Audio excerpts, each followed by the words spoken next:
Vamos ler com a ajuda de Deus e a guia do Espírito Santo o Evangelho de Lucas, no capítulo 10.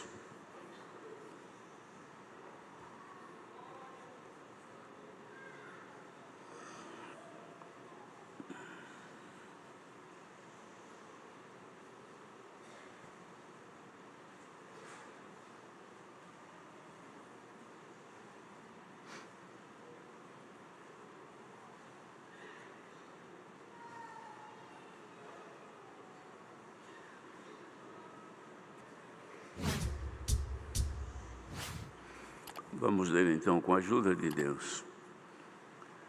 E depois disto designou o Senhor ainda outros 70 e mandou-os diante da sua face, de 2 em 2, a todas as cidades e lugares aonde ele havia de ir. E dizia-lhes: grande é em verdade a seara, mas os obreiros são poucos. Rogai, pois, ao Senhor da seara que envie os obreiros para a sua seara. Ide, eis que vos mando como cordeiros no meio de lobos. Não leveis bolsa, nem alforje, nem alpacas, e a ninguém saudeis pelo caminho. Em qualquer casa onde entrardes, dizei primeiro: paz seja nesta casa. E se ali houver algum filho de paz, repousará sobre ele a vossa paz, e senão voltará para vós. E ficai na mesma casa, comendo e bebendo do que eles tiverem, pois digno é o obreiro do seu salário. Não andeis de casa em casa. Em qualquer cidade em que entrardes e vos receberem, comendo o que vos puserem diante. Curai os enfermos que nela houverem, e dizei-lhes: é chegado a vós o reino de Deus. Mas em qualquer cidade em que entrardes e vos não receberem, saindo por suas ruas, dizei: até o pó que da vossa cidade se nos pegou, sacudimos sobre vós. Sabei, com tudo isto, que já o reino de Deus é chegado a vós. E digo-vos que mais tolerância haverá naquele dia para Sodoma do que para aquela cidade. Ai de ti, Corazim, e ai de ti, Betsaida, que se em Tiro e em Sidom se fizessem as maravilhas que em vós foram feitas, já há muito assentadas em saco e cinza, se teriam arrependido. Portanto, para Tiro e Sidom haverá menos rigor no juízo do que para vós. E tu, Capernaum, serás levantada até o céu, até o inferno serás abatida. Quem vos ouve a vós, a mim me ouve, e quem vos rejeita a vós, a mim me rejeita. E quem a mim me rejeita, rejeita aquele que me enviou. E voltaram os 70 com alegria, dizendo: Senhor, pelo teu nome até os demônios se nos sujeitam. E disse-lhes: eu vi a Satanás como um raio cair do céu. Eis que vos dou poder para pisar serpentes e escorpiões, e toda a força do inimigo, e nada vos fará dano algum. Mas não vos alegreis porque se vos sujeitem os espíritos, alegrai-vos antes por estarem os vossos nomes escritos nos céus.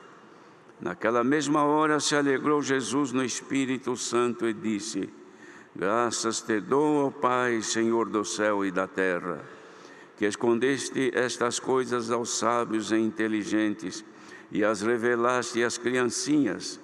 Assim é, ó Pai, porque assim te aprouve. Tudo por meu Pai me foi entregue, e ninguém conhece quem é o Filho senão o Pai, nem quem é o Pai senão o Filho, e aquele a quem o Filho quiser revelar.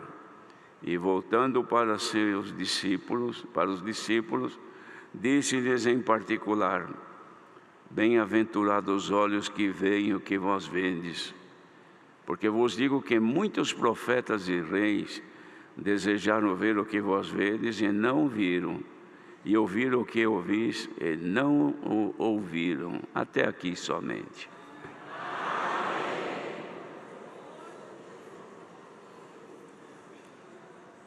Lucas registrou, irmãos, esta missão, o que ocorreu com ela, como que ela aconteceu nos tempos do Senhor Jesus. Os irmãos ouviram no princípio da leitura que Jesus enviou, além dos 12 que ele havia enviado, depois outros 70. Muitos pensam que discípulos eram só os 12. Os 12 discípulos são os que começaram a missão junto com o Senhor e que depois tornaram-se apóstolos, com exceção daquele que se perdeu, Iscariotes. Mas ele tinha muitos discípulos e discípulas. Discípulos são alunos, são aprendizes.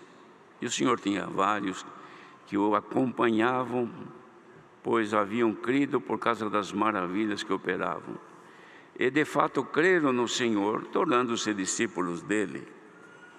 Tanto que ele, vendo a crença e fé desses discípulos, ele enviou numa missão muito importante. Uma missão que lhe cabia fazer, mas não tinha condição de fazer, não podia fazer. Então ele envia esses 70 em lugares onde ele deveria ir, mas ele não foi porque confiou a estes, vendo neles que haviam condições para levar a efeito o evangelho que haviam aprendido com o Senhor.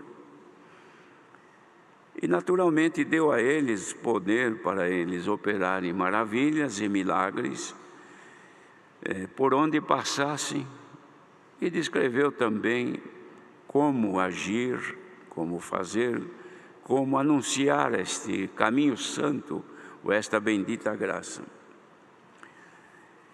E assim ocorreu. Depois se alegrou muito com a volta deles, porque quando eles voltaram, irmãos, eles voltaram também contentes, porque viram êxito nos trabalhos que eles foram fazer. Isto é importante, irmãos. Todos nós somos discípulos do Senhor e cada um de nós somos enviados. Cada dia nós temos uma missão. Não vamos pensar que o Senhor me chamou, eu não tenho ministério, eu não tenho cargo, eu não tenho nada. Então não tenho missão nenhuma. Tem sim, a missão é importantíssima de levar o Evangelho, as boas novas. Mas alguém diz, mas eu não saio anunciando para ninguém. Mas você deve levar consigo, porque o que são boas novas? O que é Evangelho? Boas novas que vêm dos céus, e estas são concedidas a nós. E nós somos portadores dela.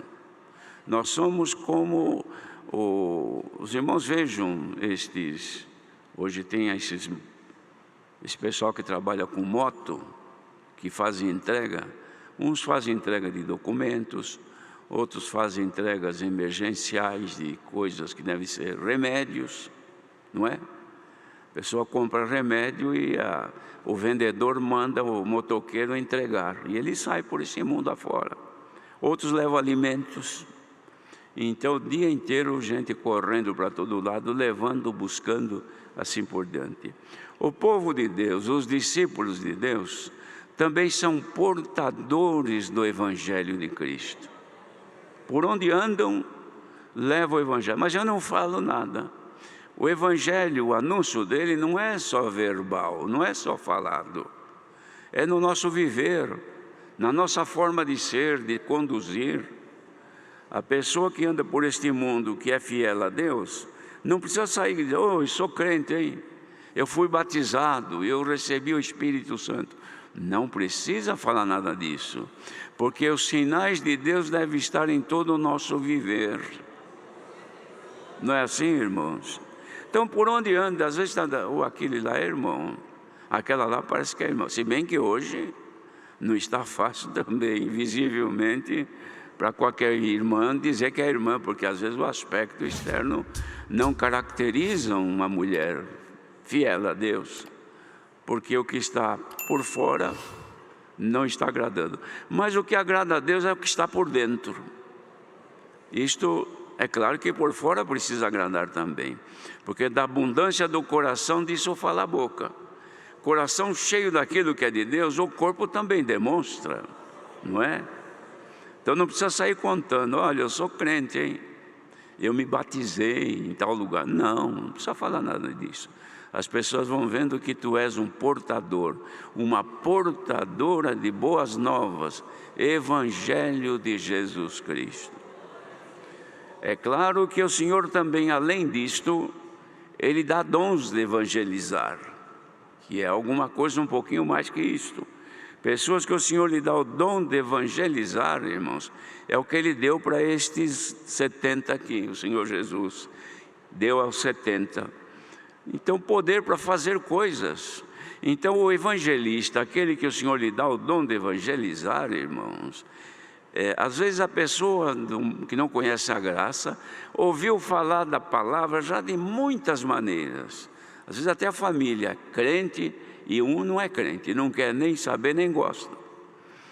Detesta e fala, eu não gosto de crente. Na minha casa são todo mundo crente, eu não aceito, eu não gosto. Mas lá um certo dia o Senhor prepara um evangelista ou uma evangelista e vai conversando com essa pessoa, de repente quebrou o encanto da pessoa.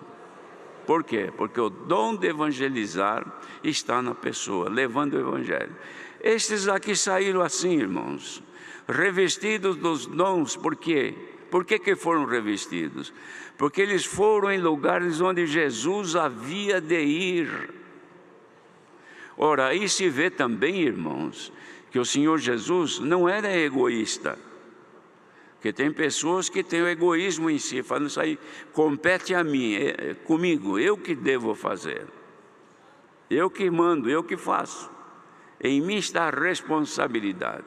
Depois não faz e não gosta que outros fazem. Isso acontece muito, irmãos. Tem muitos irmãos e irmãs assim, que têm uma determinada incumbência, mas não cumpre. Mas tem a vaidade de ter o título.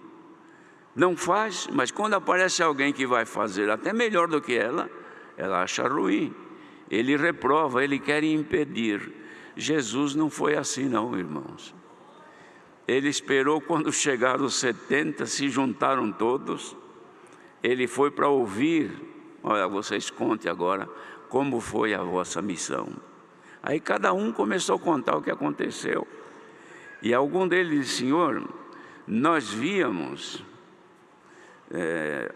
onde nós chegávamos, nós vimos que os demônios se sujeitavam a nós. Enquanto nós não chegávamos lá, eles eram fortes, as pessoas tomadas de poder maligno e assim por diante. Quando nós chegávamos, tudo aquilo caía por terra, ela ficava mansinha, ouvia o Evangelho e entendiam a graça. Por quê? Porque foram enviados do Senhor. O Senhor envia e recomenda. E eles foram. E o Senhor Jesus ficou contente e disse, eu via Satanás cair como um raio dos céus. Porque de fato, irmãos, quando alguém é enviado por Deus para uma missão, como disse, o Senhor recomenda, e recomendando, é o Senhor que está ali na pessoa. E não há espírito que resista, não há poder das trevas que suporte, e não há fogo do maligno que não se apague. Por quê? Porque o poder de Deus está naquele que é enviado. Como disse a princípio, todos nós somos enviados, porque somos todos discípulos, todos nós somos portadores do Evangelho. O que nós precisamos é sempre estar de acordo à vontade de Deus, para que de repente, num momento qualquer, Ele possa usar-se de nós numa circunstância que aparecer. Isto ocorre muito fácil. A pessoa não sabe, vai visitar uma família, um irmão, uma irmã, um casal, vão visitar uma família. Não sabe o que se passa lá, chega na simplicidade, conversa um pouquinho, se alega um pouco, depois ora o Senhor e vem embora. Nem percebem a obra que Deus fez. Por quê? Porque Deus usou-se daqueles que foram portadores do Evangelho, portadores da paz. Bendito seja o Senhor. Isso aconteceu com aqueles discípulos, irmãos.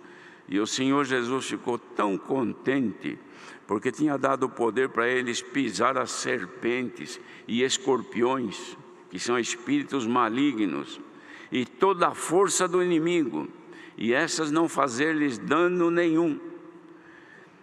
Ele disse: mas eu digo para vocês se alegrarem, não só porque os espíritos estão sujeitos a vocês.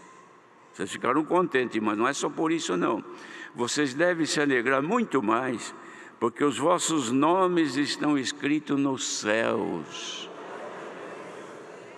Os irmãos já pensaram nisso? Cada um aqui tem o seu nome escrito na Receita Federal, no cartório de registro quando nasceu, quando casou ficou registrado o nome do pai, da mãe, o endereço e número de documento, tudo registradinho.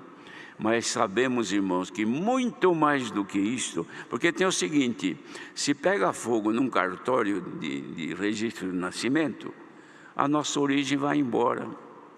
Quanta gente que quer buscar um registro de nascimento, que nasceu já há muitos anos, numa cidade longe de grandes cidades, não é? E não encontra mais, pegou fogo no cartório, queimou tudo, não existe mais referência, tem que buscar em outros lugares. Por quê? Porque o registro do seu nome está na terra, o nosso está nos céus. Glória ao nome do Senhor. E quando o Senhor Jesus falou isso para eles, irmãos, eles ficaram contentes. Mas muito mais ficou contente o Senhor Jesus. Ficou tão feliz naquela hora, que ele se alegrou no Espírito Santo.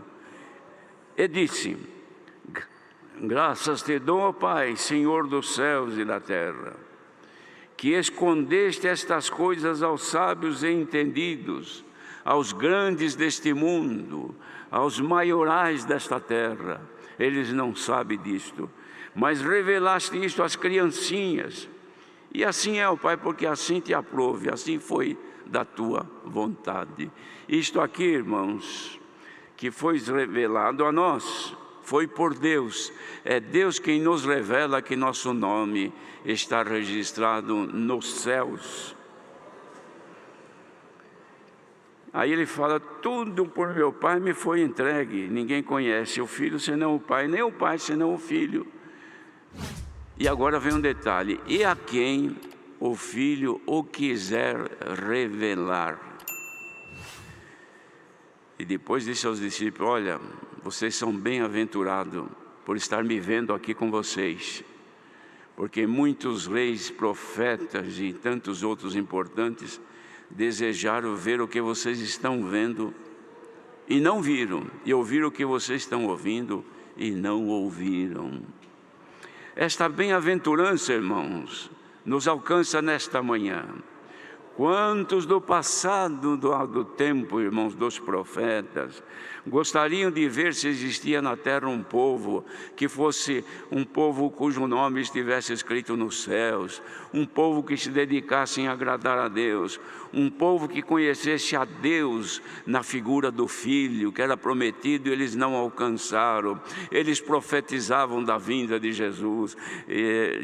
Isaías falou das características do Senhor, até da humildade dele, mas não viu o Senhor, não passou o tempo, não chegou ao tempo de ver a glória que havia de acontecer com a graça que este Filho de Deus ia trazer. Não viram. Abraão também, irmãos, pela fé, ele via isso, mas não alcançou. Os grandes homens de Deus do passado tampouco puderam imaginar o que nós vemos.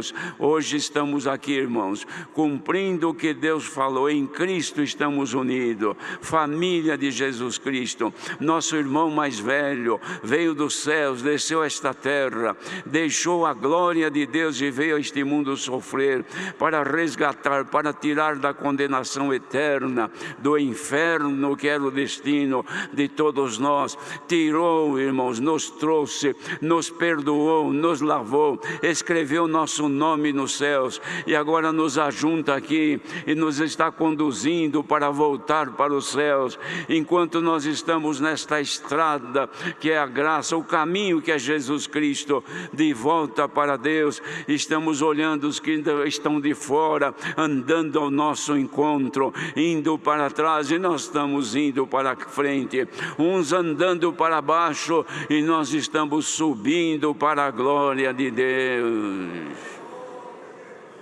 Pode imaginar a grandeza deste feito, desta maravilha, desta bondade, e é o que Jesus fez pela igreja. Como nesta manhã reunidos nós estamos aqui, não é à toa que nós viemos, primeiro para ouvir os riscos que tem do cometimento de pecados, que pode nos tirar desta graça que nos leva aos céus, e agora pela palavra escrita está anunciando a riqueza vinda pela graça do Filho de Deus, que estamos nela agora. Caminhemos para a frente, irmãos, ninguém olhe para os lados, ninguém volte para trás, olhemos para um pouco para o alto. Nosso destino é a glória de Deus. Enquanto estamos caminhando, Ele já nos chama de portadores de boas novas. Somos homens e mulheres de Deus que carregamos a riqueza da graça dentro de nós, podemos dividir com quem precisa, e se alguém não aceita, ela está em nós. Se vamos num lugar, alguém não nos aceita, nós saímos, a paz que vai conosco volta conosco. Se vamos num lugar e nos aceitam, a paz que está conosco fica naquele lugar, e em nós ela não acaba. Irmão e irmã que está aqui, a paz de Deus que está dentro de ti, ela não se esgota, ela não termina, ela não acaba. O inimigo quer roubá-la e te deixar em situação difícil, para você não sentir mais alegria de servir a Deus. Mas a palavra vem aqui agora, vai fazer multiplicar dentro de ti a paz de Deus, a alegria de servir a Deus. Aquilo que é de Deus que está em ti não pode diminuir, não pode perder, não pode ser roubada, não pode acabar. Nesta manhã seja aumentada aqui a graça do Senhor Jesus, e com o aumento da graça, a paz, a alegria de servir a Deus. Quando o Senhor Jesus falou com os discípulos, eles se alegraram. Vocês estão alegres porque onde vocês iam, o inimigo ia embora? Vocês devem se alegrar muito mais, porque o vosso nome está lá, não no cartório, mas está lá no céu registrado. E foi meu pai que escreveu. A Irmandade dá para se alegrar um pouquinho agora? Às vezes, irmãos, por um lapso, por um descuido, por um problema, por quaisquer circunstância da vida, o nosso nome aqui na terra fica comprometido. Esquecemos de pagar uma conta, mesmo lembrando, não conseguimos, e a coisa foi andando, virou uma ação, nosso nome ficou comprometido, e costuma-se dizer que sujou o nome, porque quando consulta nos canais apropriados, encontra o nome daquela pessoa, uma pessoa protestada, uma pessoa que ficou devendo e não conseguiu pagar, uma pessoa que sujou seu nome, não tem mais crédito. Não é assim que acontece? Quer comprar lá numa loja um bem que precisa e não consegue porque não tem mais crédito. Dinheiro não tem, a crédito não possui, o crédito não pode comprar. Espiritualmente, irmãos, o adversário quer sujar o nosso nome, não aqui na terra, lá no céu, para que quando você precisar de um bem, você não tenha crédito. Porque quando vai consultar, quando olha o teu nome lá no livro da vida, vê lá, fulano de tal está sem crédito, perdeu o nome, sujou o nome. Por quê? Porque foi protestado. Aí o que faz hoje na terra? terra. Existe recurso? Existe recurso. Tem os órgãos apropriados em que se trabalha a buscar as origens da dívida daquela pessoa, se já não caducou, se ela ainda está latente, vai ver o que pode se fazer, faz um acordo e paga, aí o nome volta outra vez a ser um bom nome, a ter créditos, não é? Nesta manhã, se alguém está aqui, o inimigo procurou sujar o teu nome, não lá no céu porque ele não tem acesso, mas daqui ele enviar mensagem para que o teu nome seja atingido. A virtude da palavra corta a força do mal nesta manhã. Glória a Jesus. Irmãos, quanta gente que tem um excelente nome. Por quê? Porque ele tem lastro financeiro, boa conta no banco, tem imóveis e tem dinheiro. Mas no dia que quer fazer um grande negócio, ele precisa de um crédito maior, imediatamente os bancos lhe dão. É só dizer o nome e o CPF dele, na hora os gerentes, aí não é nem coisa de gerente, é de diretores, já avisam, olha, pode fazer que o banco garante, porque tem bom nome. Mas precisa esta pessoa, com todo este bem, de um favor de Deus, e pergunta, onde que está Deus? Será que Deus existe? Será que Jesus é o Filho de Deus? Ele não tem acesso. Primeiro que não tem nome registrado lá, ou se tiver, ele não tem crédito, porque ele está na delinquência, no pecado, na maldade, na impureza, então não tem crédito, não consegue. E tu que está aqui, pobre, necessitado, não tem nada para aumentar o teu crédito num banco, mas se você dobrar o teu joelho, você não tem crédito no banco aqui, mas lá no céu você tem um grande crédito com Deus. Olha, irmãos, tirar o crédito de um homem milionário e rico nesta terra é quase que impossível. Mas tirar o crédito da pessoa perante Deus é muito fácil. Só que o Senhor garante hoje, irmãos, os que quiserem ser fiéis, Deus nos guardará para a vida eterna. Dá para se alegrar nisto, irmãos? Nós não cantamos agora, conserva a paz, tem fé, ó minha alma? Seja acrescentado um pouquinho de fé e a nossa paz com Deus seja aumentada nesta manhã. Deus seja louvado.